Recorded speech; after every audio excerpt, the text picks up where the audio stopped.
What's going on, everyone? Welcome into GDT Live, presented by the Game Day Tarps podcast. My name's Jaden Camo, alongside me, Colton Davies.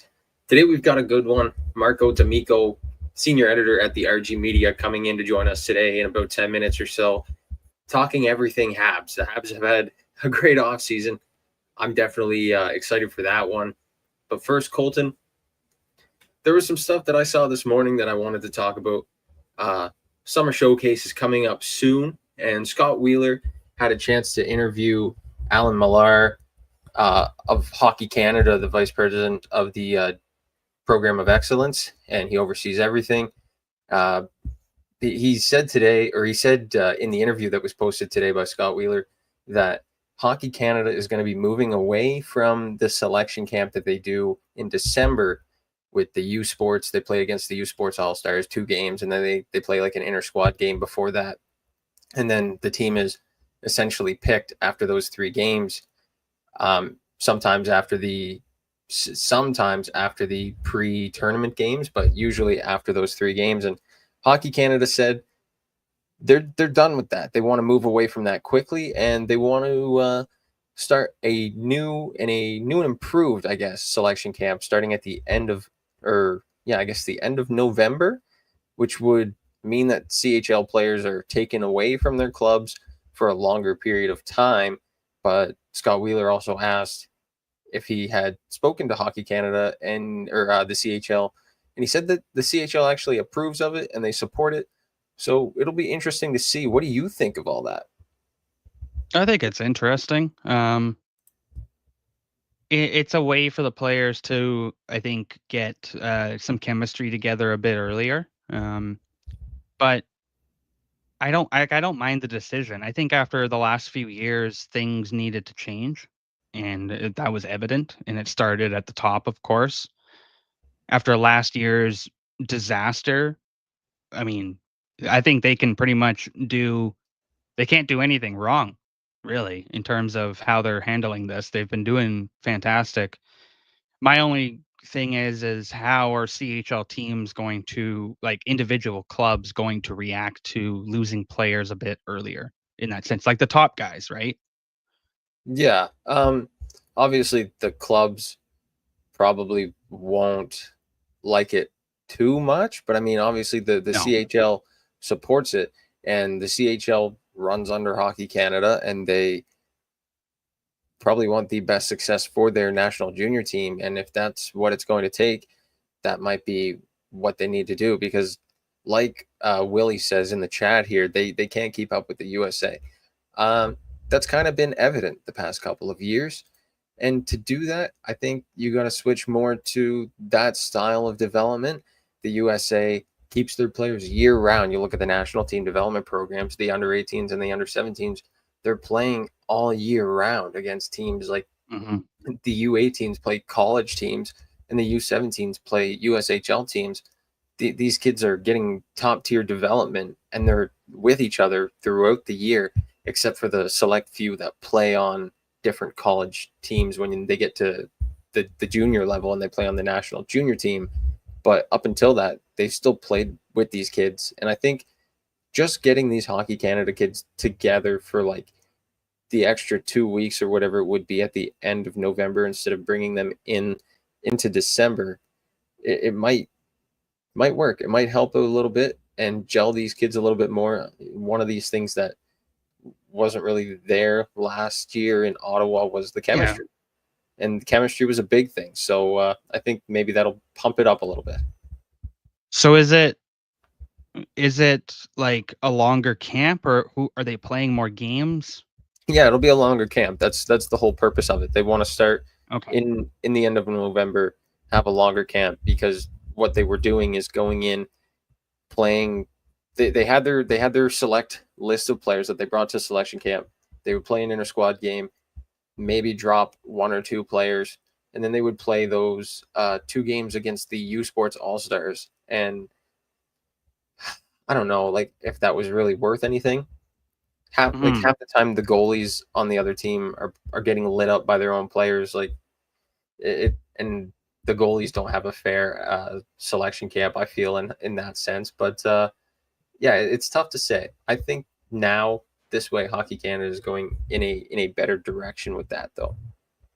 Yeah, it's a better direction for the development of the players and just moving forward, getting that chemistry together for the tournament. I think it's important. Do we know when the summer showcase roster is announced? Uh, no, I'm not too sure, but it's got to be coming up around the corner because the summer showcase and the Ivan Holenka are both coming up very quickly. And Yeah. we went over this a couple days ago. There's a few players that not a few players. There's a list of players that should be locks. But one thing that I was thinking of, Hockey Canada obviously has their two goalies, right? It's Carter George and it's Jack Ivankovic. But is there a way that Josh Ravensbergen plays himself onto this team? Or since it's south of the border, I know it's not far. It's Minnesota. It's really not far for Josh Ravensbergen to fly. But since it's south of the border, do you think they bring a third goalie just for him to be there? I think he has a legit shot at making the team. I think it'll depend how the September and October, November kind of go for him. He's a great goalie. As Max Miller pointed out when we had him on from the San Jose Sharks Digest, he's a project in his own right, but Ravensbergen he's 6'5", right? So when you're big, is that going to factor into Hockey Canada's selections? I don't know. So I'm wondering, I'm genuinely curious how Hockey Canada will go about that. We'll see. I think No, go ahead. Ravensbergen. I think if Ravensbergen is solid enough with Prince George, he'll take over that spot and become that goalie for Canada this year. See, here's what I think, and I think that Carter George is an amazing goalie. He'll probably run with the net. Jack Ivankovic, if you talk about size, it probably has nothing to do with it because Ivankovic made the team over Ravensbergen last year, and Ivankovic's 5'11". He's under 6 feet, so that's been a talking point all year round. Yes. So I don't think size plays a factor. And you also look at Carter George. He played on an Owen Sound Attack team last year that was their record was definitely subpar. George was one of the better players on that team. So I don't think record is going to play a factor too much. I really just think if Ravensbergen comes into camp and finds a way, he could play his way onto that team. Yeah, for sure. We got Marco D'Amico waiting for us. Shall we bring him on? Yes, sir. Everyone, we'll welcome on Marco D'Amico, the senior editor of the RG Media.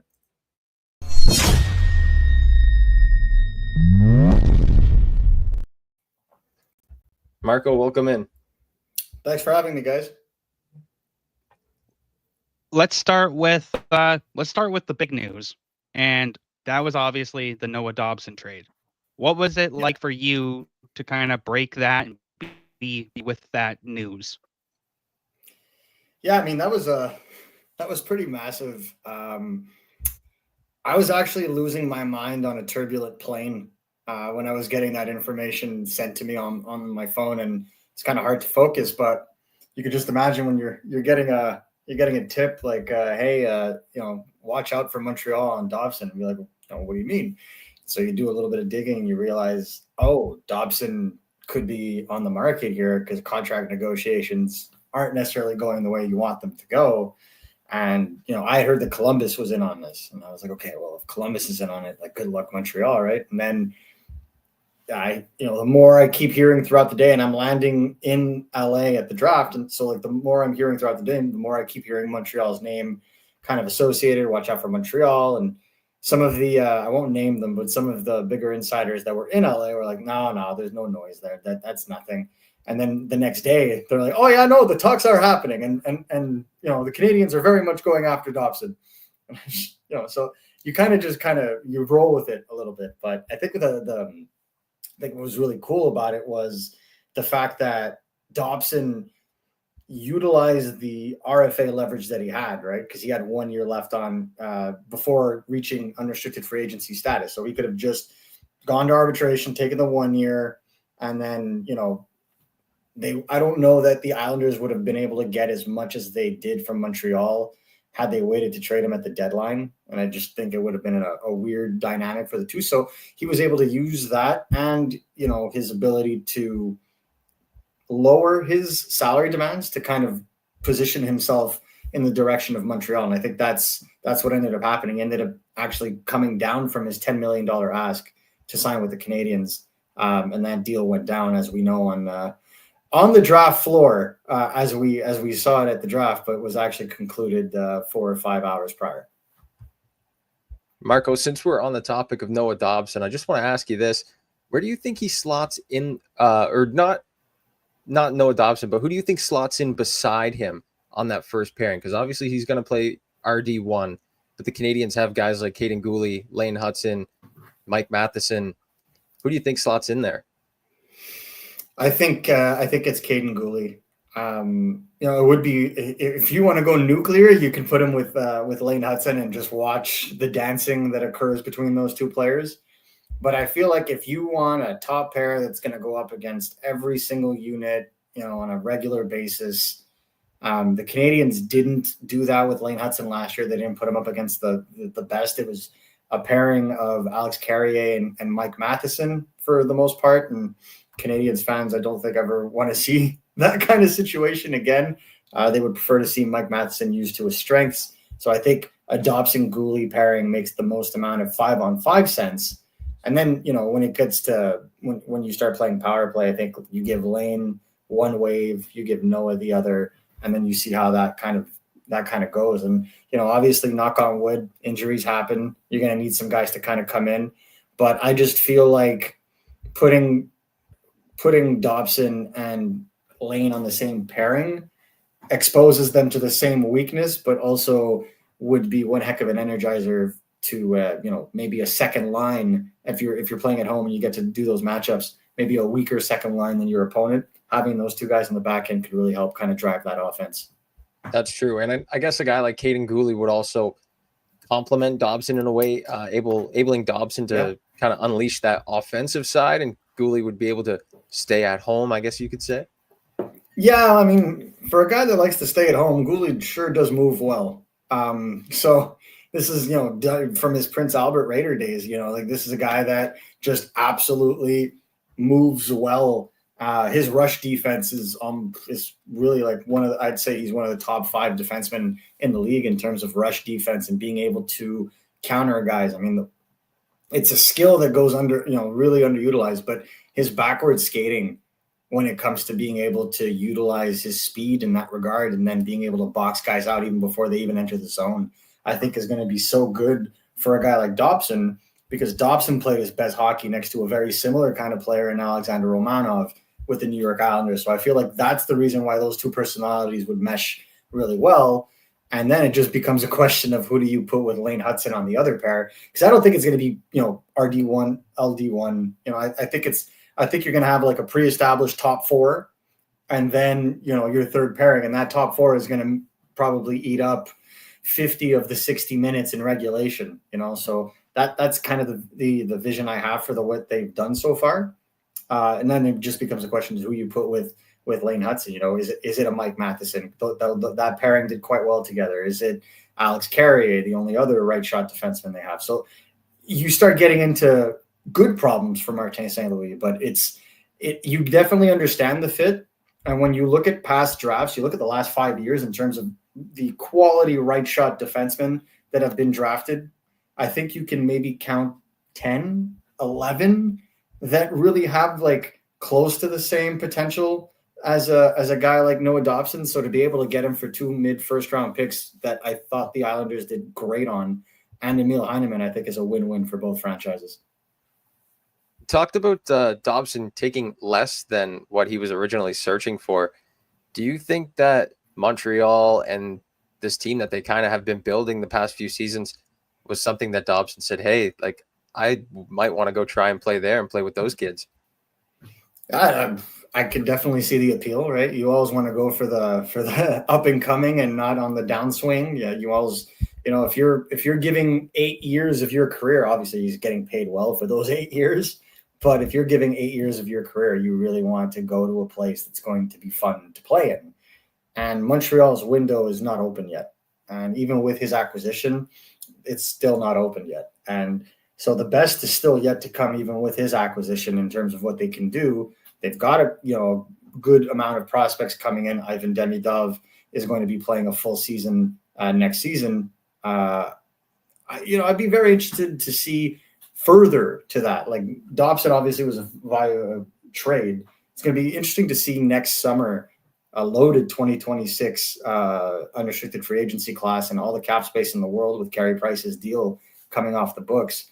If we'll see a repeat of what happened with Noah Dobson, where there's a player that's wooed to come over to Montreal, because right now Montreal has basically been trading for restricted free agents over the last little while. They haven't really hit on the free agency market, which is normal. They were rebuilding, but I think, if they make the playoffs again this year, next year you kind of reach another step, and it'll be interesting to see that dynamic, because I've heard it from more than one player. Like, hey, Montreal looks like, what's going on in Montreal? Things look really cool. Like, how's Martin St. Louis? Like, what's the dynamic? Like, oh, I saw the Bell Center. It was jumping. Like, that must have been crazy. So players are taking notice. I can't confirm. And the ones that are here aren't taking it for granted. So when you talk about taking less and you look at the core of the Montreal Canadiens, Nick Suzuki took less. Cole Caulfield could have had more. Caden Gooley certainly could have had more. I think the only one that you could maybe make an argument of is Juraj Slafkovsky.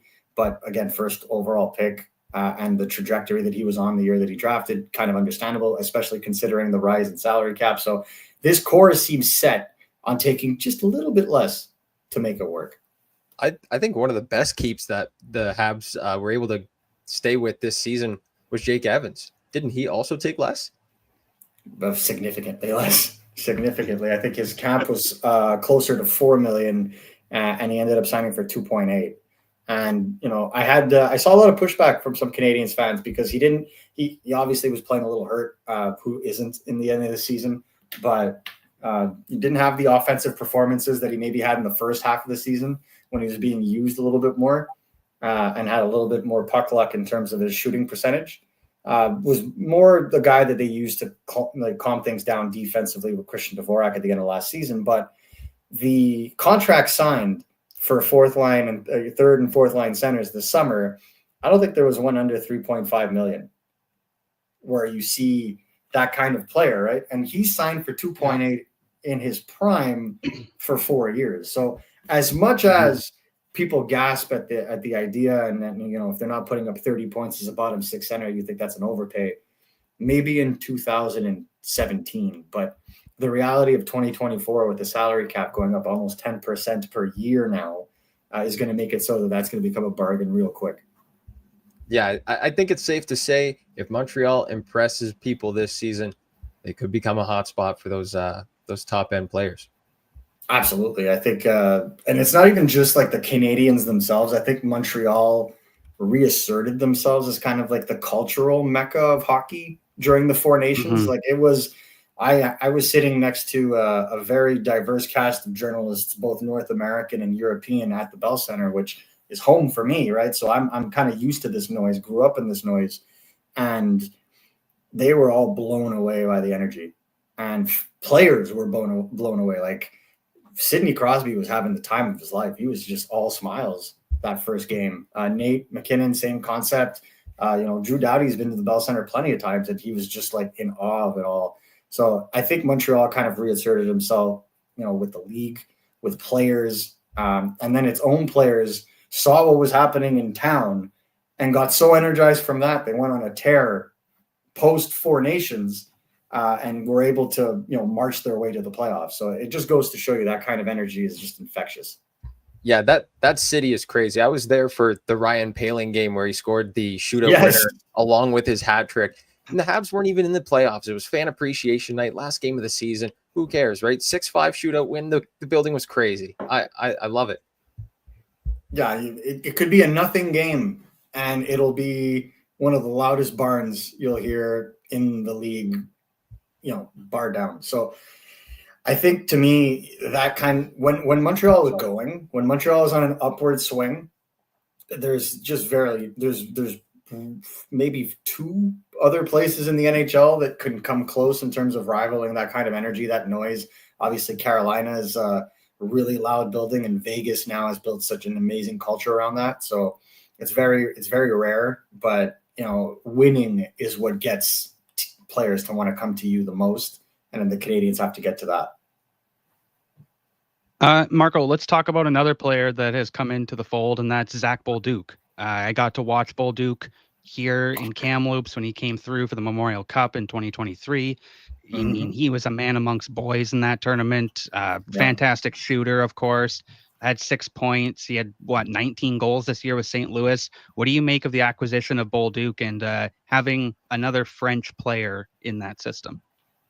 Yeah, I mean, obviously having the local factor is definitely something that fans will appreciate to a degree. Bringing in a guy that is a legitimate player that is also local, I think is the cherry on the sundae. I think that's the key, right? Like, it's good to bring in a guy, and I think this is something that's happened. It's good to bring in a guy, that's young and about to be a very performant member of the team, as opposed to a player on the later part of their career that is probably going to stick around for like a season and then call it quits, which we've seen multiple times in the past in Montreal. Where I think the Canadiens have done is, it just so happens to be a bonus, because Bolduc is a shoot first kind of gritty forward whose two-way game actually really took off under Jim Montgomery, who is such a detail-oriented coach that it's sink or swim. You either really take off or you just don't fit.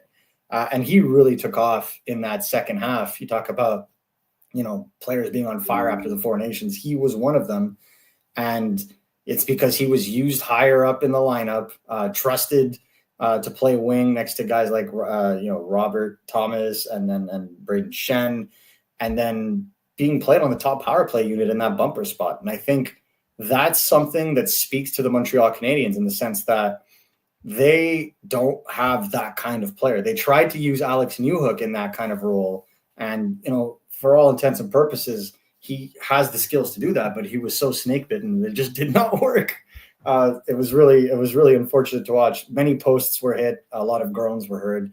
But when you have a guy like Bolduc, he has that element. First of all, the release on his shot is very difficult to gauge for goalies. It almost rolls on the blade of his stick just a little bit so that he can pull it without necessarily pulling it to the toe of the stick and then take it off, which is a really difficult kind of shot to gauge for a goaltender. And it's the reason why he's used in the bumper, because it's almost like a catch and release, like catch on the blade, pull towards shot.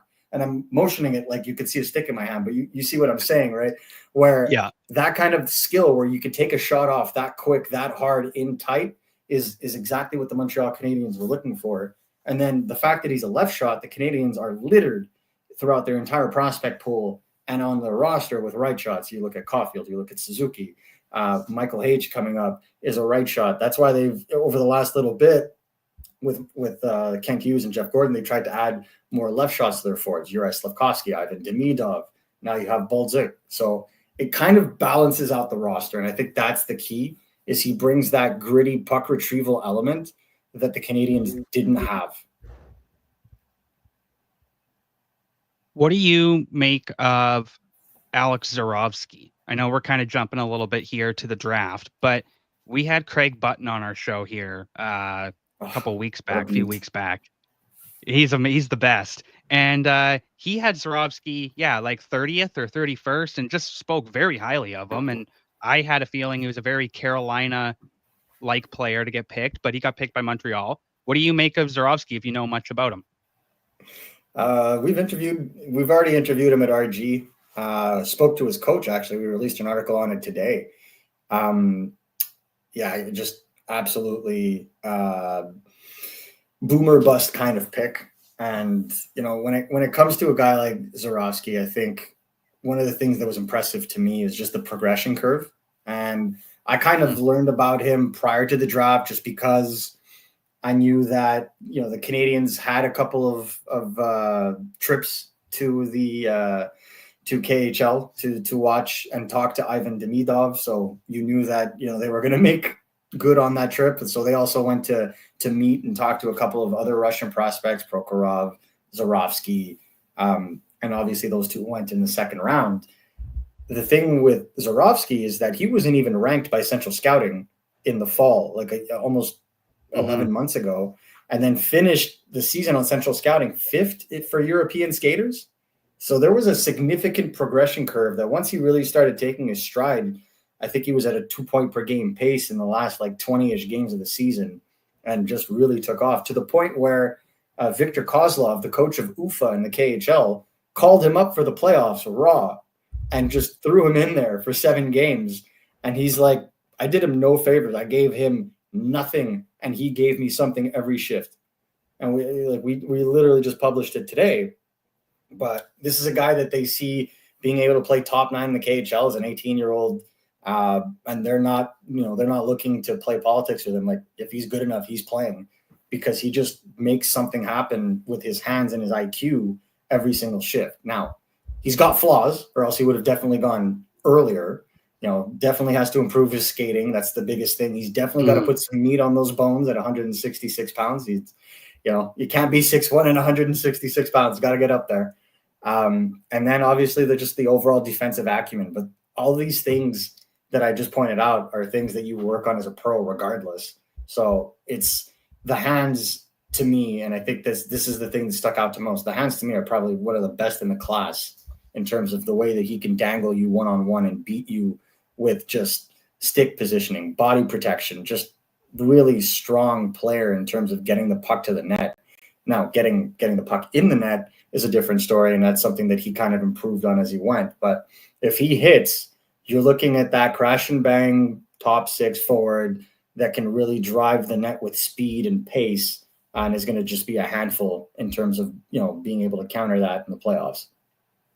Talking about another Russian prospect, what's the next steps for Ivan Demidov developmentally? Talking to people around Montreal, what do they see next up for Demidov? I mean, if you ask people in Montreal, Cups, like, it's just yeah. But a guy like him, you come into the season, second to last game or third to last game of the season against Chicago, get an assist in his 3rd shift, gets a goal in his 4th shift, and then has to experience the playoffs. And it's such a different ride. Also, a guy who started his season in August and then is playing meaningful hockey still, at the end in mid-April. It really goes to show you what's going on here. And he was just in love with it all, and so in love with it all that he's spending the entire summer in Montreal, going to 3-on-3 tournaments in local rinks and just getting to know the town and whatnot. And he's at the rink every day, every single day in the summer. You can't get him away from it. And sometimes twice a day, always in the gym, just getting ready, because this is a guy last year this time was nursing an ankle injury and couldn't train. So there's a lot of expectations now that, now that he's going to have a full season of real training in him with the experience that he had playing in the playoffs, that kind of style. What's he going to look like, in a full season in Montreal? And I think that's why the Montreal Canadiens were so aggressive this summer in trying to find and continue to try to be in even if it's a dead period, are still trying to find someone to run shotgun with him on the second line, because he looks to be a play driving element that if you were to put a top 6 player, like a legitimate top 6 player next to him, that could really vault the Canadiens in a big way and vault him to a potential second Calder Trophy in a row for the Montreal Canadiens if he really takes off. But he's going to have some competition this year, so it'll be interesting to see how they go about it. But for him, they want to see him be the dynamic superstar forward in the making that they believed he was when they drafted him 13 months ago. Sticking down this path of prospects here. Now, Montreal, they only have one right-hand shot defenseman in Alexandre Carrier. Logan Mailloux was moved. Do you think David Reinbacher might find some time here in the NHL? Yeah, well, I think the what I always tell people is I think the Noah Dobson acquisition does 2 things. it gives the Montreal Canadiens a top pair right shot defenseman for the next 8 years.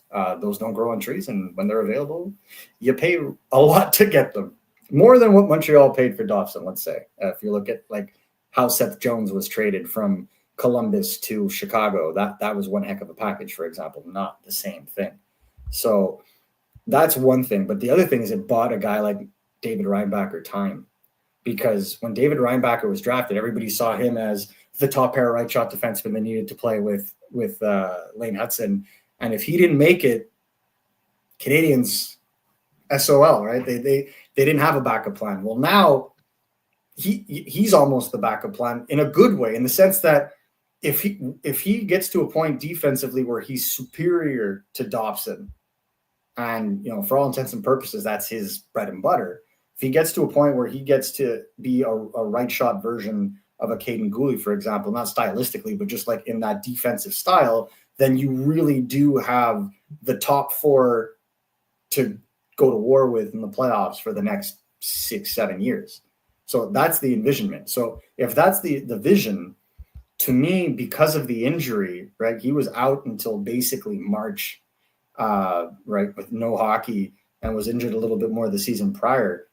I wouldn't rush the idea of playing him in the NHL right away. I still think he needs his reps. That being said, he was really good for the Laval Rocket in the AHL in the playoffs this year, because every single game he played, he just kept getting better and better and better and better and better, and less timid, trusting his knee a little bit more, being a little bit more aggressive in the corners. And as the playoffs went on, he was being used more and more and more and more by the coaching staff in Laval. And by the end of it, they said, this is a guy that if he continues his pace, is just going to be one of the most steady right shot defensemen in the NHL. And I think if that's the intent, the best thing to do is not to rush the situation. I think he'll get games in the NHL, but I just wouldn't be ready to pencil him in as a permanent, third pair right shot defenseman for next season, just because of the amount of time that he's missed. That's fair. That's fair. Moving on to the crease, I wanted to touch on this one. I know that Jakub Dobeš signed to a 2-year contract. Samuel Montembeault, he's definitely the number one guy. And they brought in Kaapo Kähkönen. What do you think that was all about? Is that just to have some security, an extra guy? Because I would figure Dobeš and Montembeault would be that 1-2 punch. Yeah, there's nothing stopping them from waiving Kähkönen at the beginning of the season and having him go and play with the one goalie we didn't mention here, Jacob Fowler, being like the crown jewel of the Montreal Canadiens' future in net, although they've done a really good job of filling out that position at the draft as of late. One thing I would say is, you look at what Kähkönen does for Dobeš in creating that training camp competition between the two to see who the backup would be.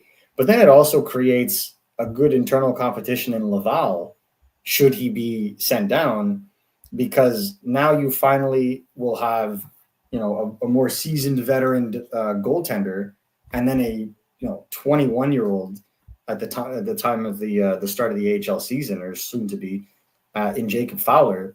So now you're not sending. I'll give you an example. Like Dobeš, when he started, they basically threw him to the wolves. I think he broke an AHL record for the amount of starts he had as a rookie. So there wasn't.